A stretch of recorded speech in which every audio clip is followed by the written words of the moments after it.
Tiedetään hän merta rakastaa, parhaiten hän viihtyy kun aava myrskyää.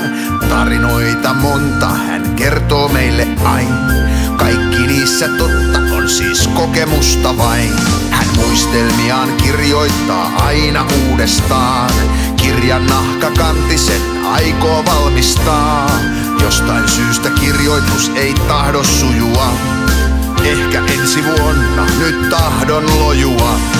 Muumipappa ja muistelmat, ne pitkään kestää vaan. Ei häntä saa kukaan hoputtaa, tai työstä ei mitään tuu. Muumipappa tuntee niin monet ystävät, nuoruutensa matkat ja paikat kaukaiset. Esikuva mainio